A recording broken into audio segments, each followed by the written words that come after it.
This is Karen with newclevelandradio.net, and it is time for Avoid the Maze. You are special. Now, many of you listening may realize that, wait a second, Karen, you have a show called Avoid the Maze, and now you have Avoid the Maze, You Are Special. And that's right, there are two. And the reason why my guest today is special is that she took something that she learned in her life and created something to help others. And when we meet Anna Marie, we're going to find out, like, is this what you planned when you were a young child growing up and looked at the vision of your life? So, welcome to Avoid the Maze, and give us a little bit of background, Anna Marie. Hi, I'm an adoptive mom and children's author, and I write about adoption, trauma, grief, and loss. So, to encourage families to discuss these kinds of things so their families can thrive together. So, most of us don't think of adoption as a possible grief scenario. We're doing it out of the love of wanting to have a child and provide a home for a child. And there are still a lot of people who don't understand that when we adopt a child, even when they're an infant, they come along with some DNA that could be totally different than ours. And therefore, their reactions to life can be different. You adopted your daughter when she was how old? 6 years old. 6 years old. So we think, oh, well, that's so young and they can adapt to just about anything. But what did you notice when you adopted her? Well, first, even in infancy, all adoption begins with trauma. So I'm referring to the biological separation of the child from the mother. So that's referred to as the primal wound. So that's really the first experience with trauma that the adopted child has. And it can manifest itself years later as the child grows, hits puberty. So that's always there. But our daughter had a little bit of a second experience with it because she was born and raised for 6, almost 7 years in Mexico. So it was quite a long story up to that point, but through happenstance, we found an agency that had a relationship with an orphanage in Mexico. And so we traveled there to meet her and adopted her. But in coming to the US, she lost everything. I mean, that was the love of the family, does not erase all this, the other things that were happening, the loss of her language, her culture, her food, caregivers. So that was also traumatic for her. And at the age of 6, um, she's a stranger to you and you're a stranger to her, even though you are meeting and you're connecting. You're only meeting in bits and pieces. Okay. And now she comes Right. to the US and like you said, it's culture shock on top of everything else. So give us a little bit of insight. What was it like for you as a mother? Here you wanted to be nurturing and you have a child who, you have to get her to adapt to a new lifestyle. Right, right, right. Well, it was a process, and I guess that's what the writing, the books, I think, hope to achieve. Because as you refer to it, couples go into the adoption community by choice. They want to build their family. They want to have another child. But all adoption, as I said, begins with trauma, and we see those behaviors as I saw in my daughter's behaviors that she was having such difficulty adjusting, to life in the U.S. There were so many things for her uh, to acclimate to, and I just was. It took me so long to realize that, and when I started my research and began to realize what she was doing was the trauma was really talking to me.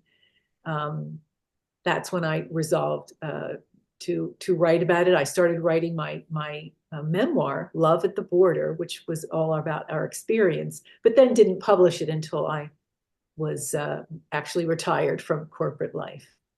So when you started reading the book, what did your daughter think? Or did you even tell her about it while you were writing? No, it was only till later, and that's the children's books are actually about another child. It's an international adoption scenario, but she's adopted from Colombia, and it's the story of Carla. I couldn't write any more about my daughter because she would strangle me if I wrote any more about her. She said, "Enough, Mom, TMI." So this is about uh, a, a young girl adopted from Colombia at about the same age, and her getting used to her new family, questioning where she comes from, who does she look like. So these are things that adopted children, foster children, stepchildren think about. Um, what is my biological, what is my first mom doing at this moment? And things can be triggering like birthdays and other reminders. So And I've interviewed a number of individuals in the past 7, 8 years, particularly, that went out looking for their birth parents. mhm. And knock on wood, everyone that I've interviewed has had a positive connection and continues to, which, I follow them to see how things are going. And yet, the big question that I know a lot of adopted children have is, why was I given up? Why am I in this situation? What is the background of my biological parents and my Right. family? And if I ever do get to reconnect with them, is it going to be a positive outcome? And that's an individual thing. We can't Exactly. say for sure. So when you decide to write this book about Carla, is Carla somebody that you knew or knew of? No, this is a fictional representation. The Okay. experiences in the three books are things that actually happened to our family because I wanted to represent them accurately and give families a chance perhaps to see their own experiences in these books. So the myth of adoption is so present in our lives. The messages that were given by the entertainment world and the language that we use, it's all about written for the adoptive parents just to feel so good about what they're doing. And people used to say to me, to us as a family, "Oh, you're so lucky." To say to my daughter, "She's so lucky to have been adopted by you and your family," when in fact that's really just the whole wrong sentiment, in that, as I mentioned, she had this traumatic experience and really needed to work through that. And I give her credit for letting you know that, hey, mom, enough of my story. I think that shows some growth and some maturity, and obviously the love that she has for you to say, we don't have to keep rehashing it. But, I started reading different things about your books, and what I really came across was, this is such a difficult procedure. Even just going through adoption initially is a stressful situation. You become very vulnerable in the process. So can you give our listeners a little bit of insight, what it was like just going through that? Well, as your listeners probably know, it's a very long process. So I had many infertility issues, and when we were married, um, I had been married before, and when I got married the second time, those issues continued, and so we decided to pursue adoption. Well, as soon as we finished all the paperwork, I did get pregnant. So we had a beautiful baby girl, but then adding to our family proved impossible. Time had passed, and it was just nothing was working. So we began the adoption quest again in the United States, domestically first, and one agency went out of business, and there were a lot of stops and starts. And as I said, we just happened to hear about this agency that was working with orphanages in Mexico. And they had a summer camp of children. And there was a picture in the paper, and the bottom of the caption said, "These children are also available for adoption." So by that time, our firstborn was 6, 7, 8 years old.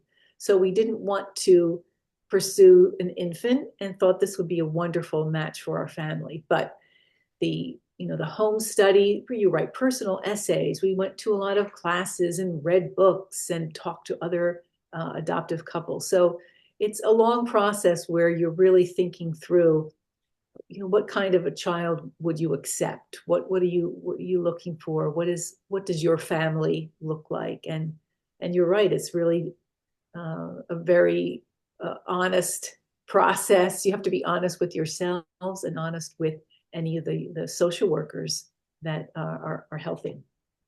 It's interesting. When I was about 9 years old, I have two older brothers. My mother always said she wanted to have 6 kids, and I was her third. And they surprised us one day. My parents sat us down and they said, "We're thinking about bringing in a foster child. We're going to, look for a foster daughter." Well, my 9-year-old little self did not like that idea. And I voiced my opinion. And, now looking back, it was like, boy, you really were a brat. But I saw this other child replacing me. And because of my negativity, my parents were turned down because they said, you have to deal with your own child before you can bring another child into your home. And that's when I started to understand how vulnerable it is to get into the process. Because if you're not all on the same page, it's just not going to happen. Right, right. So now you adopted another daughter, and you have two daughters now about the same age. Did they bond like sisters? No. I didn't think so. Big surprise, right? No. So, the older one was an only child for all those years, as you pointed out. You had brothers, and then you were the young daughter, and so same dynamic. So she had a breakdown one night, crying. She's getting all the attention, and just and it was drama. It was unending drama for years. So it was a hard adjustment for the whole family, and again, the myth of adoption of, oh, we're pouring all our love into these, well, both children, and we're still seeing tears and unhappy faces, but it little by little, it was such a process. But we made we sort of had to divide and conquer organization with my husband. We tried to spend time with both girls together individually and have meals together, and you just have to build your family back up again. Absolutely. So it took a lot of work, but obviously you and your husband had to be on the same page Yes. to make this happen. And I'm hoping our listeners understand that we sometimes think, oh, if we just had a child in our marriage, everything is going to be terrific. And that's not necessarily the case. You have to be working together. And luckily, you got your daughters to eventually work together. Yes, eventually. And siblings don't always get along, even when they are blood related. Right. You're so right. Yes. I became very good friends with my brothers when we became adults. So I totally understand that. So tell me a little bit about Love at the Border. Tell me, what you're trying to get across to your readers. Well, with every adoption being a unique story, I wanted to tell ours. And having raised a daughter and having an education in my corporate life, I was in human resources. I had actually a master's degree in social work. and you live your life with varied experiences, and honestly you think you know it all. So we went into this situation thinking, buying into the whole myth of adoption, oh, this is going to be so great. So I wanted to tell the story and what led up to it. The frustration, and infertility, for one, is very isolating, and kind of sent me into a depression. I didn't know when this was ever going to happen. We did have a child, but then that secondary infertility. Your mom wanted 6 kids. I wanted more than one child, Yeah. and it just was. All told, it took over 10 years. So that's a lot of time with your life on hold, and trying different things. I had surgery, and of course, as I mentioned, the adoption efforts were a stop-start process. Agencies were very unpredictable. The open adoption process is very nerve-wracking. You're Yeah. waiting for someone to choose you, and oh my goodness. So it was a long process. And I wanted to just convey a little bit about how our family came together, and then the result of having a child, uh, adopting a child from another country at 6 years old. What was that like? So the hurdles that we had with regard to language, and our older daughter having a sister for the first time. So I loved all those aspects of our story, and just began to write about it as they were happening. And then when I retired, when I left corporate life, I began to, write the book in earnest, and wanted to communicate just the story of our family. And I think it's interesting also for the listeners to understand that infertility is such a large syndrome for many women. Um, I had my first son with my first husband, no problem getting pregnant. Everything was great. When I married my second husband, trying to get pregnant was almost impossible. And people looked at me and said, wait, you already have a child, you know, be happy. But like you, I wanted more than one child, and I wanted a child with my second husband. We too went through infertility. And talk about isolation, I totally get it because sometimes you're willing to share it with other people, but other people sort of look at you and say, well, you already have a child, or Right. what are you Right. trying to do? And you going through infertility and trying to adopt at the same time, the agencies sometimes look at you and go, well, if you're trying to Right. have your own child, why are you here? Um, you're there because this is what you need to be doing. And that's what you need to do. And we don't need the judgment from other people. I also have a friend who has a child who's been adopted from another country. Now she has 4 delightful children, and they're all grown adults at this point. And it's funny to me, her youngest looks very much like his brother, who is a blood child. Um, but some of the things that he has gone through in his life have been, even though with all the love and the care and the support, people do look at him as you look a little different than everybody else. How did you get into that family? Right. How did your daughter deal with it, or did she have to at all? Well, there's no end to the judgment of others, as you said. So in going through it, I've heard a lot of it.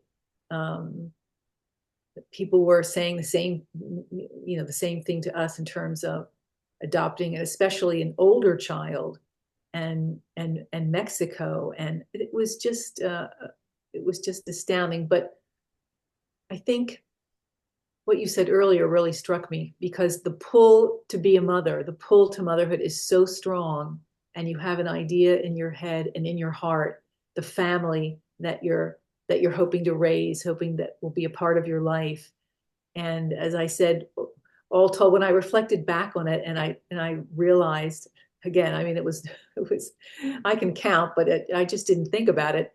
I mean, all told, it was 10 years just really going through, leaving one marriage that did not work out. We did not have, we could not have children together.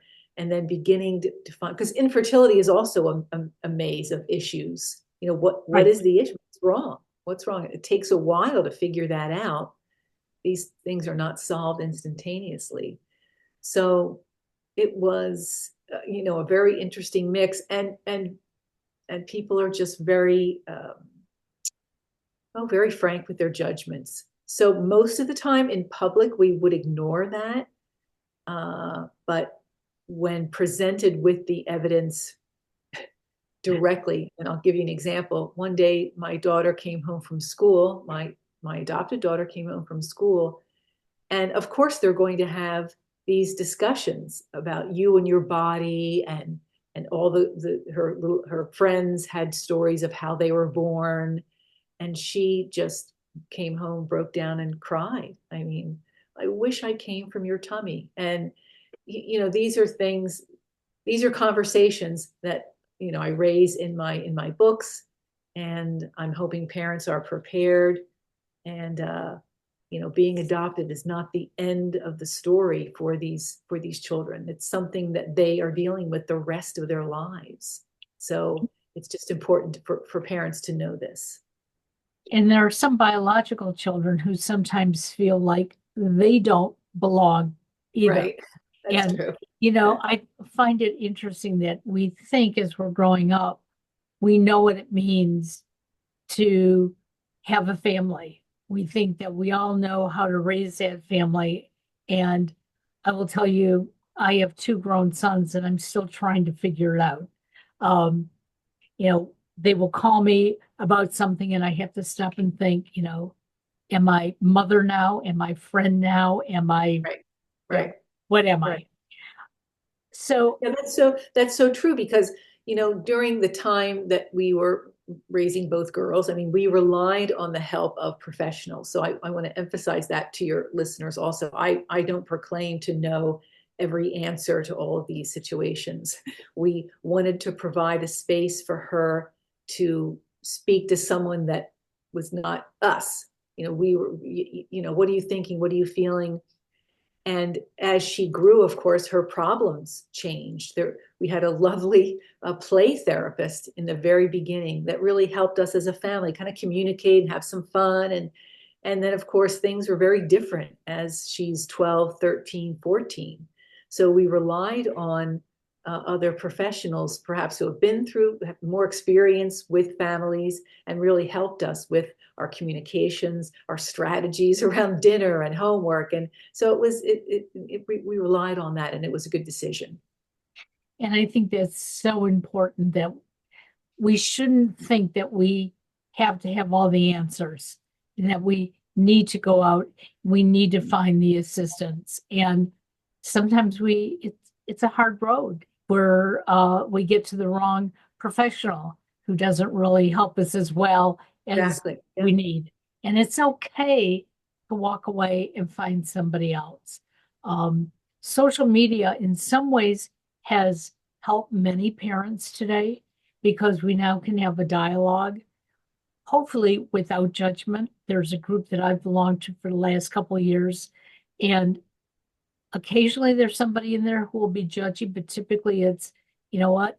No, we all share what we need to share, and we give tips on what worked for us. We never say, hey, Anne, if you just did this, everything would be fine. No, no, it's, hey, I did this and it worked. And then you can Right. take that and remodify it. I think the writing of the books probably has helped you quite a bit come to terms with a lot of things and probably has helped your daughters, both of them, as well, to understand really what was going on all those years. Well, we try and have frank discussions about it now, and that's actually why I turned to writing a different kind of book. My latest book that's just been released is called Grace's Right Time, and WRITE. So Grace is a middle schooler, and she's very book smart, and loves to watch movies and do things on her own. But she has trouble making friends, and her family moves to a new city. So she meets a boy who's adopted, and he enlists her help to find his birth mother because his parents had a private adoption or a secret adoption or something that was not not shared with him. So I didn't want my books to continue to hit everyone over the head. This is what you have to do if you're an adopted family. Do this. So this is kind of a little side. This is I still get my point across. It's dedicated to all adoptees that are searching for their story. As you said earlier, what happened? Why was my birth mom in this situation? And children should know, and this is the best practices or the advice from professionals, is that children should know about their adoption even before the concept of adoption is really understood. And in the book, the boy and Grace set out on an adventure to find his birth mom. So that's the latest effort. Wonderful. You know, my oldest niece is adopted, both she and her brother, and then their mother got pregnant after the second adoption. But my oldest niece chose that she wanted to find her birth parents. And so for Christmas a number of years ago, her adoptive mother, my sister-in-law, got her 32andMe, and she went through the whole process, and she did reconnect. And the best Wow. part of her reconnecting was that she got to spend the last 3 months of her biological father's life with him as he was dying. Now, she got to know him before he got ill, which is the Wow. best part, but she is a caregiver at heart. And this was so important to her. And so it doesn't always work out that way when you No. reconnect, but when Right. it does, it is beautiful. And the Yeah, how fact that, wonderful for her. yes, and I'm proud of her, her adoptive mother for saying, "Hey, you want to find out? I'm I'm going to give you something that might lead to that." Yeah. Never made a Yeah. promise. And both my brother and his ex-wife are very supportive of, hey, we're not the only people in your life. You want to know why you have blonde hair and blue eyes? Hey, this is one way that you might Right. be able to find out. So, So we maintained contact with the caregivers in Mexico for years. So that was our link really to her past. Her culture has been very important to us over the years. And we've visited Mexico a number of times.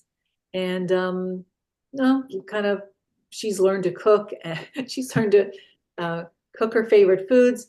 And reclaiming her language was a big hurdle. And she eventually did it in college. So she really wanted to speak Spanish again because after a few months of living with us in the United States, her language was lost, and that was really a loss for her. So we're so proud of her.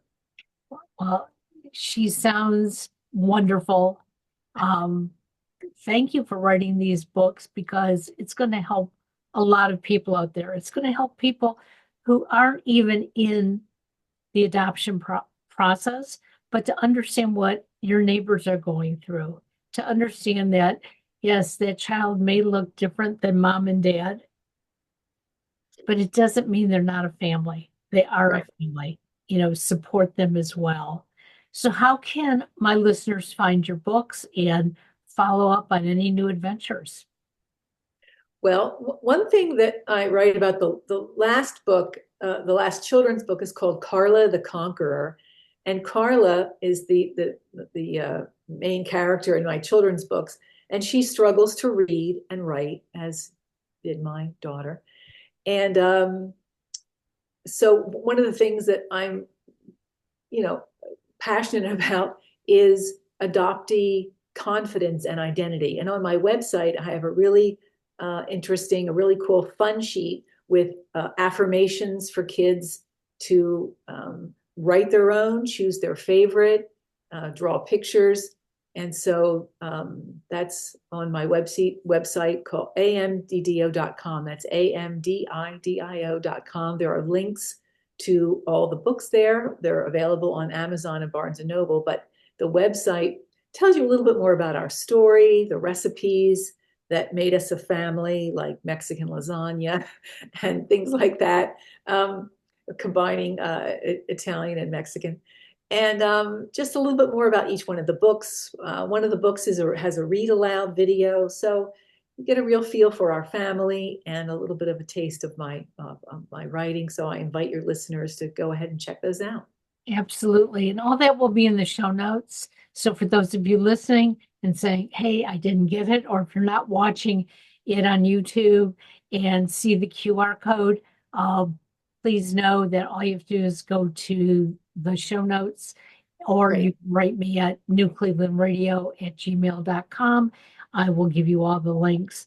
Anna Marie, thank you so very much Thank you for for joining having us me. today. Very great conversation. Appreciate it. Thank you. Say hello to your daughters for us.